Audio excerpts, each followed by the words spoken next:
Baik, selamat malam. Perkenalkan kami dari kelompok 2A. Jadi di sini kami akan mempresentasikan Relative Magnitudes and Transmission Loss.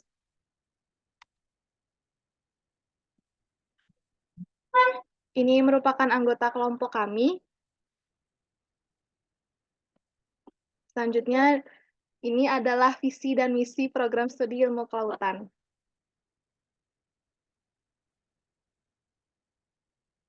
Baik, di sini sebelumnya perkenalkan, nama saya Gianvani Nelci Katrinason dengan awalan NIM 22 dan akhiran NIM 013.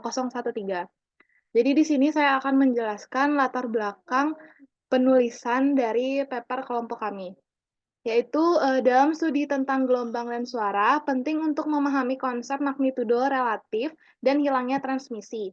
Magnitudo relatif mengacu pada perbedaan dalam ukuran atau amplitudo antara dua gelombang atau sinyal yang dibandingkan. Sementara itu, hilangnya transmisi merujuk pada penurunan amplitudo gelombang atau sinyal saat mereka bergerak melalui medium atau saluran transmisi. Sedangkan dalam studi tentang relative magnitude and transmission loss, dapat mengeksplorasi cara mengukur magnitudo relatif antara gelombang atau sinyal, serta faktor-faktor yang berkontribusi terhadap hilangnya transmisi. Ini dapat membantu kita memahami bagaimana gelombang dan sinyal berperilaku saat bergerak melalui medium atau saluran, dan bagaimana perbedaan dalam amplitudo dapat mempengaruhi kekuatan dan kualitas suara atau sinyal yang diterima. Selanjutnya akan dijelaskan oleh teman saya.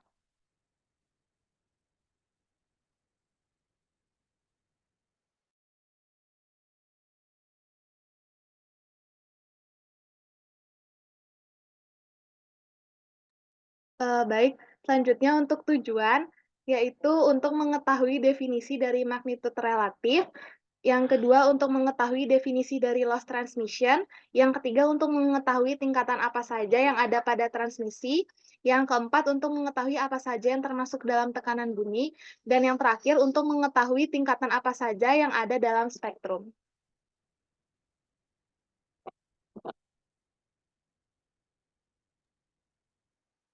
Baik, di sini saya akan menjelaskan tentang pengertian magnitudo relatif. Sebelumnya, perkenalkan nama saya Muhammad Hafiz Kutubi dengan NIM 2213511064. Pengertian magnitudo relatif adalah sebuah konsep dalam seismologi yang digunakan untuk mengukur besarnya energi yang dilepaskan oleh sebuah gempa bumi. Konsep ini didasarkan pada perbandingan logaritmik antara amplitudo maksimum gerakan tanah yang terekam oleh seismograf dengan amplitudo gerakan tanah yang disebabkan oleh gempa referensi. Teori ini diperkenalkan oleh Charles F. Reiter pada tahun 1935. Skala magnitudo relatif menggunakan basis logaritmik Max.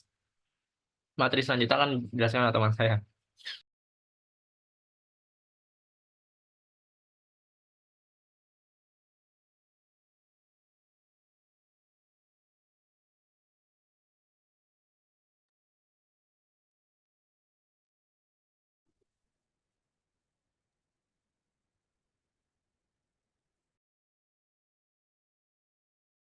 Magnitude ekuivalen dari dengan NIM awalan 22 dan akhiran 20.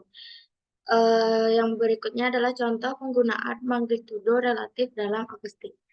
Dalam bidang akustik, konsep magnitudo relatif juga dapat digunakan meskipun tidak secara langsung, di mana berikut adalah 4 contoh penggunaan dalam akustik. Yang pertama ada pengukuran tingkat tekanan bunyi atau sound pressure level, yang dimana dalam akustik, tingkatan tekanan bunyi diukur dalam skala desibel dB yang merupakan skala logaritmik.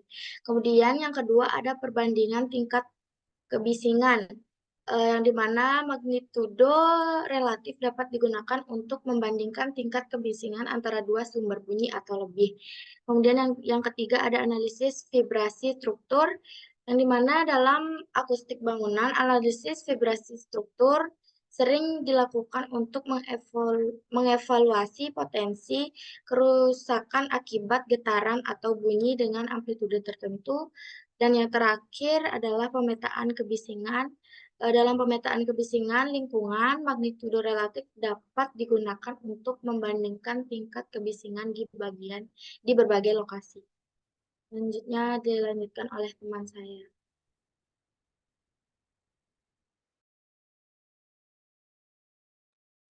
Baik, di sini saya akan menjelaskan faktor yang mempengaruhi magnitudo relatif. Sebelumnya perkenalkan kembali saya Muhammad Hafiz Kutubi dengan NIM awal 22 dengan akhir 04. Di sini ada besaran energi. Biasanya besarnya energi yang dilepaskan saat gempa bumi terjadi sangat mempengaruhi nilai magnitudo relatifnya. Energi ini dipengaruhi oleh pergeseran batuan dan luas bidang patahan. Selain itu, jenis patahan seperti sesar naik, sesar turun, atau sesar mendatar juga dapat mempengaruhi pola pelepasan energi dan nilai magnitudo yang relatif yang tercatat. Ada yang kedua, yaitu adalah kedalaman hipocenter ya, di mana kedalaman hipocenter juga merupakan faktor penting. Gempa bumi yang terjadi pada kedalaman dangkal atau kurang dari 70 km cenderung memiliki nilai magnitudo relatif yang lebih besar dibandingkan dengan gempa pada kedalaman dalam dalam dengan energi yang sama. Hal ini karena gelombang seismik dari gempa dangkal lebih mudah mencapai permukaan bumi. Kemudian yang ketiga adalah jenis batuan. Sifat fisik dan mekanik batuan di lokasi gempa bumi juga dapat mempengaruhi nilai magnitudo relatif. Jenis batuan tersebut mempengaruhi perambatan gelombang seismik dan amplitude maksimum yang terekam, sehingga berpengaruh pada nilai magnitudo relatif. Kemudian yang terakhir adalah jarak hipocenter. Jarak jarak antara hipocenter dengan stasiun pencatat gempa bumi atau seismograf juga dapat mengaruhi nilai magnitudo relatif yang tercatat. Semakin jauh jaraknya, gelombang seismik yang terekam semakin berkurang amplitudenya. Sekian dari teman saya.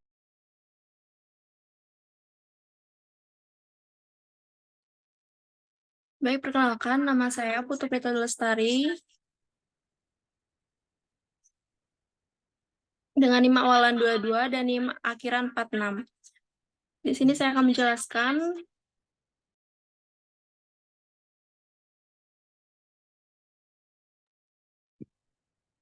tentang transmission loss, di mana kehilangan transmisi suara atau sound transmission loss adalah jumlah energi suara yang hilang saat suara ditransmisikan melalui perangkat bising. Loss transmission atau juga dikenal sebagai kehilangan transmisi adalah daya media untuk menghambat bunyi karena ada proses absorpsi, refleksi, difraksi atau difusi, dan sebagiannya lagi diteruskan.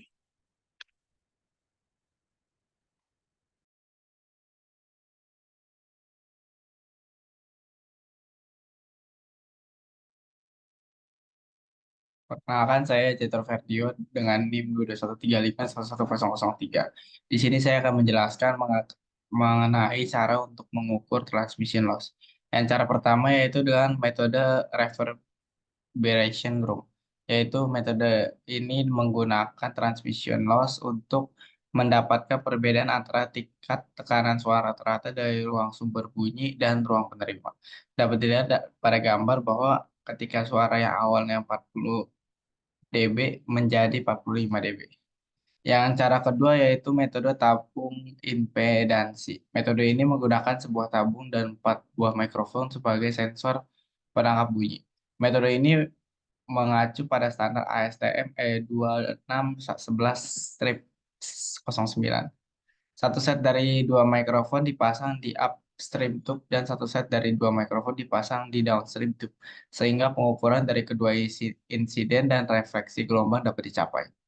Tekanan bunyi pada posisi masing-masing mikrofon dapat ditentukan dengan persamaan P1 sama dengan AE pangkat min JKX ditambah BE pangkat JKX1, di mana A, B, C, D ya, dilambangkan sebagai amplitudo tegangan, K sebagai nomor gelombang, X sebagai jarak antara sampel dan mikrofon, sehingga transfer fungsi akustik kompleks antara keempat mikrofon ini dapat dituliskan sebagai H12 sama dengan P2 per P1. Dan rasio auto spektrum antara upstream tube dan downstream tube yaitu HT sama dengan akar dari SD per S.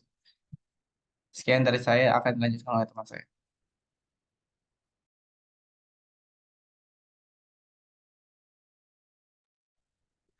Baik, saya akan melanjutkan materi saya tentang contoh kasus loss transmission. Pertama, di dalam teknik kelistrikan, adapun contoh dari kasus loss transmission ini adalah hilangnya transmisi yang menggambarkan kehilangan daya listrik di sepanjang kabel listrik. Di dalam akustik bawah air, Penurunan transmisi menunjukkan penurunan intensitas suara yang disebabkan oleh tirai gelembung atau struktur peredam lainnya pada frekuensi tertentu.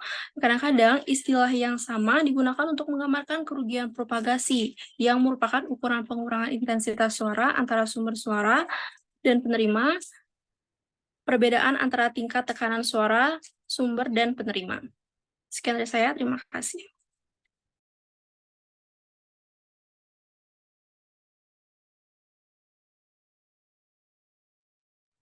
Baik, selanjutnya akan dilanjut oleh saya. Perkenalkan, nama saya Mr. Daniel Loing dengan NIM awalan 22 dan akhiran 107. Nah, selanjutnya itu adalah tingkatan transmisi, di mana tingkatan transmisi itu adalah sebuah konsep yang digunakan dalam teori informasi dan komunikasi, di mana ada skala yang digunakan untuk mengukur kemampuan sistem transmisi dan mengirimkan informasi dari satu tempat ke tempat lain.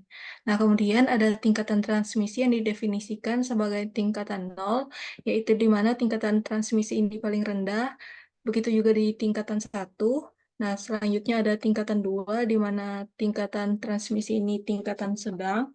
Selanjutnya ada tingkatan 3 dan 4, di mana tingkatan transmisi ini yaitu tingkatan yang paling tinggi. Nah, kemudian ada pun faktor-faktor yang mempengaruhi tingkatan transmisi, yaitu ada resistansi, di mana hambatan yang dihadapi arus listrik saat mengalir melalui transmisi, di mana semakin rendah resistansi, semakin baik transmisi listrik. Nah, yang kedua ada induktasi, di mana terjadi karena adanya medan magnet yang dihasilkan oleh arus listrik. Nah, yang ketiga ada kapasitansi, yang dimana kapasitansi dapat mempengaruhi tegangan dalam arus dalam sistem. Dan yang terakhir ada konduktansi, yang dimana ini berbanding terbalik dengan resistansi. Nah, kemudian ada faktor lain yang mempengaruhi transmisi seperti draw, redaman, distorsi, dan intervensi. Selanjutnya akan dilanjut oleh teman saya. Terima kasih.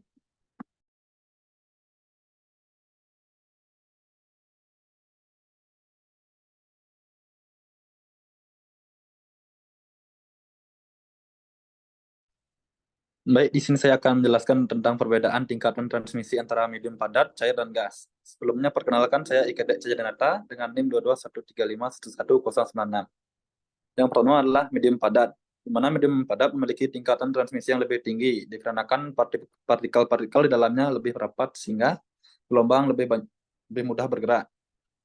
Yang kedua adalah medium cair, di mana medium cair memiliki tingkatan transmisi yang lebih rendah dibandingkan dengan medium padat, dikarenakan partikel-partikel di dalamnya lebih longgar, yang menyebabkan redaman gelombang.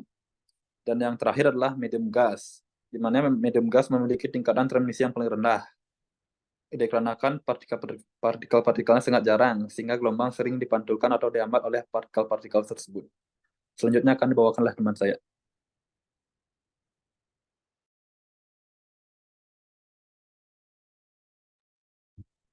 Baik, di sini saya akan menjelaskan bakalnya yaitu tingkatan tekanan bunyi. Namun perkenalkan terlebih dahulu, nama saya Arya Reka Swikara dengan NIM akhiran 55. Definisi tekanan bunyi. Tekanan bunyi merupakan ukuran dari kekuatan gelombang bunyi yang dipersepsikan sebagai volume telinga manusia. Dalam konteks akustik lautan, tekanan bunyi menjadi indikator penting yang digunakan untuk mendeteksi dan memetakan objek-objek bawah air serta kehidupan laut. Hal ini dilakukan dengan cara mengirim dan mengirim gelombang suara di bawah air untuk kemudian dianalisis. Tekanan bunyi dianggap sebagai indikator penting dalam akustik lautan karena mempengaruhi efektivitas deteksi dan komunikasi bawah air. Kemampuan untuk mendeteksi dan berkomunikasi di bawah air sangat bergantung pada pemahaman terhadap tekanan bunyi yang terjadi. Tekanan bunyi dapat memberikan informasi penting mengenai sumber suara, jarak, kedalaman, dan karakteristik objek di bawah air. Selanjutnya adalah pengukuran tingkatan bunyi dalam desibel atau dB. Desibel adalah unit logaritmik yang digunakan untuk mengukur tingkatan tekanan bunyi. Pengukuran tingkatan bunyi dalam desibel memainkan peran krusial dalam akustik lautan, terutama dalam menentukan batas ambang pendengaran dan potensi gangguan pada habitat laut. Penggunaan skala desibel menjadi sangat penting untuk memahami ambang batas pendengaran organisme laut dan mengevaluasi potensi gangguan dari aktivitas manusia. Secara keseluruhan, pengukuran tingkatan tekanan bunyi dalam desima tentunya memegang peranan penting dalam menjaga keseimbangan ekosistem di bawah air dan memfasilitasi pemahaman yang lebih komprehensif mengenai dunia bawah laut. Pengetahuan ini berguna untuk memastikan kelestarian lingkungan dan kehidupan laut di masa mendatang. Selanjutnya akan dilanjutkan oleh teman saya.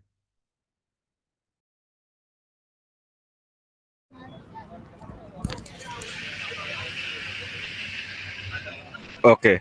Selanjutnya adalah hubungan tingkatan tekanan bunyi dengan intensitas suara. Sebelumnya perkenalkan saya Pendekar Degepan Borna Premanandam dengan NIM 22135111063. Jadi di hubungan tingkatan tekanan bunyi dengan intensitas suara ada dua hal yang perlu diketahui dulu. Yang pertama, intensitas suara adalah energi gelombang bunyi yang menembus permukaan bidang tiap satu satuan luas tiap detiknya.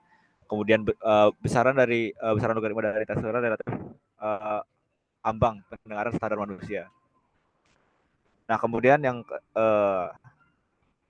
kedua yaitu tekanan bunyi atau sound pressure level, yaitu besar logaritma dari intensitas suara relatif terhadap ambang pendengaran standar manusia. Nah, hubungannya bagaimana? Hubungan antara tingkatan tekanan bunyi dengan intensitas suara adalah positif, yang artinya ketika intensitas suara meningkat, maka tingkatan tekanan bunyi juga akan meningkat. Ini disampaikan dalam penelitian yang menjelaskan hubungan antara intensitas kebisingan dengan tekanan darah dan denyutnya di pekerja industri mebel di desa Leyland. Bisa di next.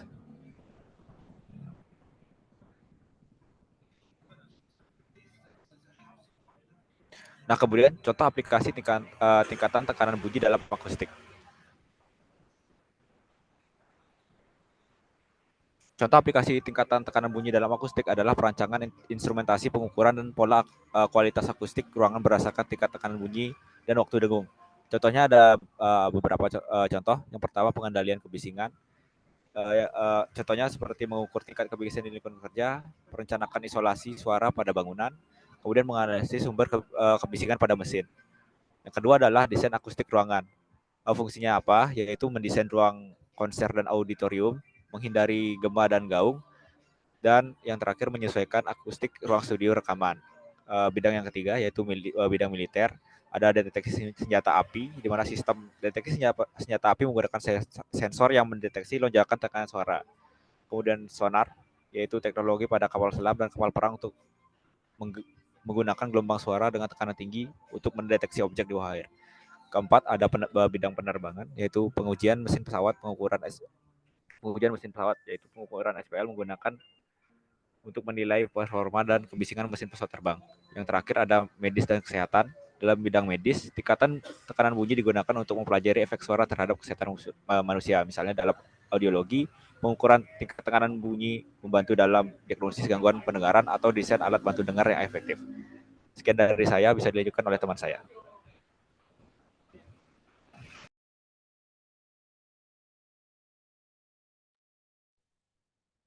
Baik, saya akan melanjutkan materi ini. Sebelumnya, perkenalkan nama saya Griseliyati Nazarani dengan NIM awalan 22 dengan akhiran 98. Tingkatan spektrum suara yang merupakan representasi dari energi suara yang terdistribusi di berbagai frekuensi dengan konsep penting yang mampu membantu para ilmuwan memahami dan juga menganalisis suara yang merambat di bawah permukaan laut.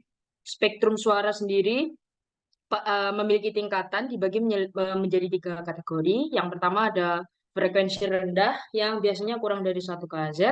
Yang kedua ada frekuensi menengah yang biasanya antara 1 kHz sampai dan 10 kHz. Yang ketiga ada frekuensi tinggi yang biasanya lebih dari 10. Bisa di next.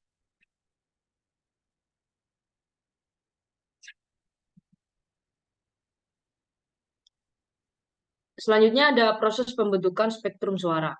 Pembentukan spektrum suara sendiri merupakan proses yang kompleks, terdiri dari berbagai langkah utama. Berikut adalah langkah-langkahnya. Itu yang pertama ada pemancaran suara, di mana pemancaran suara sendiri itu merupakan hal yang pertama, yaitu dilakukan oleh transducer akustik mengubah sinyal listrik menjadi gelombang suara.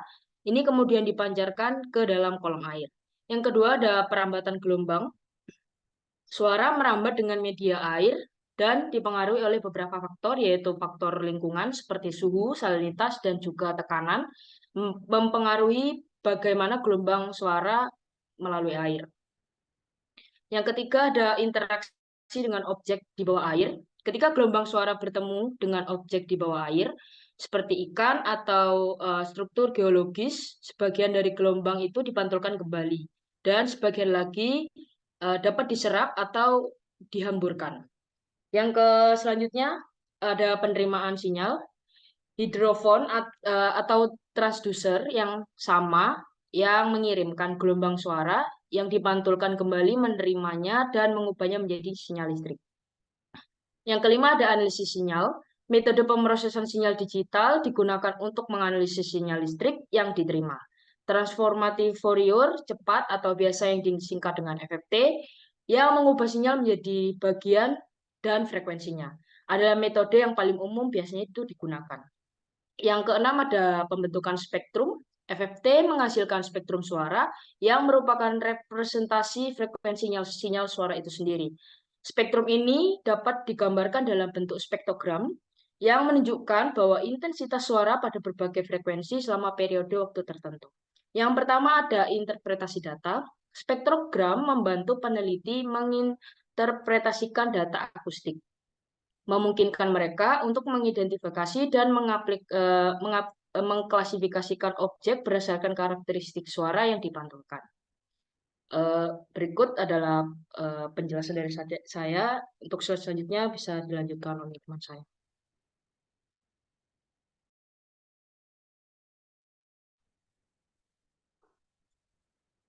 Baik, selanjutnya akan dilanjutkan oleh saya. Sebelumnya perkenalkan, nama saya Natalia Priscilla Sianturi dengan NIM awalan 22 dan akhiran 018. Pengukuran tingkatan spektrum dengan spektrogram. Pengukuran tingkatan spektrum dengan spektrogram adalah proses mengukur frekuensi elektromagnetik yang terdapat dalam suatu sinyal. Spektrogram sendiri adalah grafik yang menunjukkan frekuensi yang terdapat dalam sinyal sebagai fungsi waktu.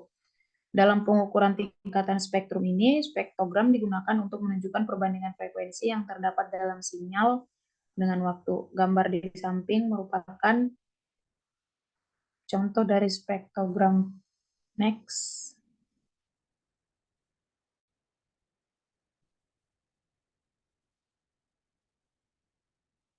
Next.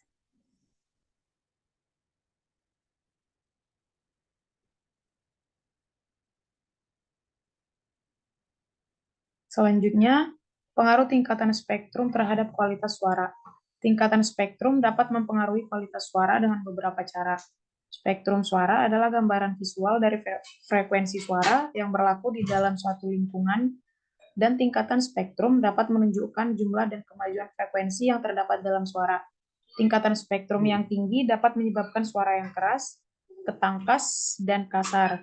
Sedangkan tingkatan spektrum yang rendah dapat menyebabkan suara yang ringan, tidak kuat, dan tidak terang atau tidak jelas. Selanjutnya akan dipresentasikan oleh teman saya. Terima kasih.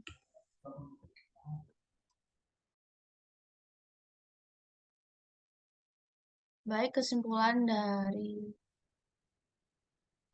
presentasi ini, sebelumnya perkenalkan saya Benedetta Henika Putri Setiawan dengan NIM 22135116047. Kesimpulan dari materi Relative Magnitudes and Transmission Laws terdapat 5 kesimpulan, di mana kesimpulan ini berdasarkan dari tujuan dari presentasi ini. Yang pertama, magnitudo relatif adalah ukuran dari seismologi yang menilai energi yang dilepaskan oleh gempa bumi, di mana faktor-faktor yang mempengaruhi seperti energi, kedalaman hipocenter, jenis batuan, dan kondisi tanah lokal.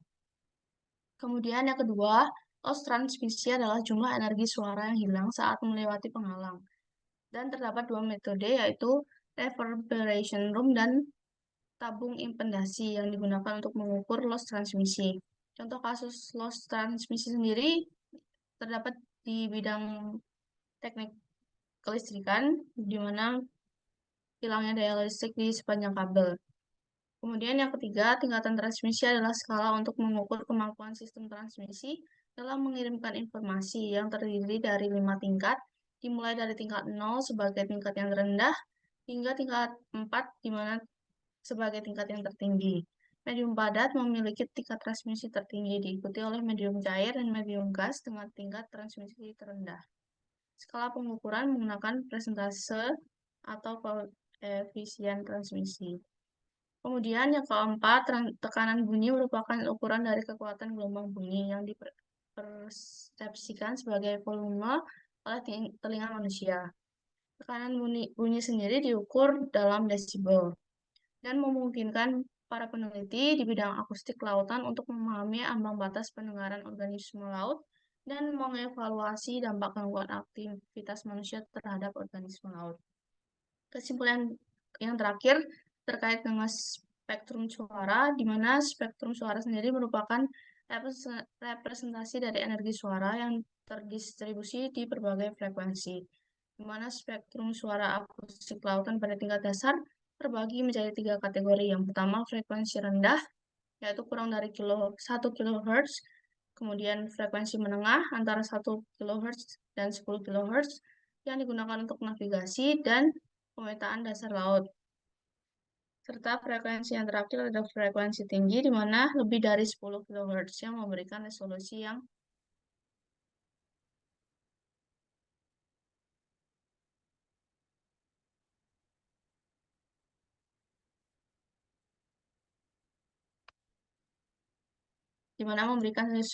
lebih tinggi. Baik, next. Baik, itu tadi presentasi dari kami terkait materi kami tadi. Terima kasih telah mendengarkan. Selamat pagi, siang, dan malam Pak Nur dan penonton semuanya. Terima kasih.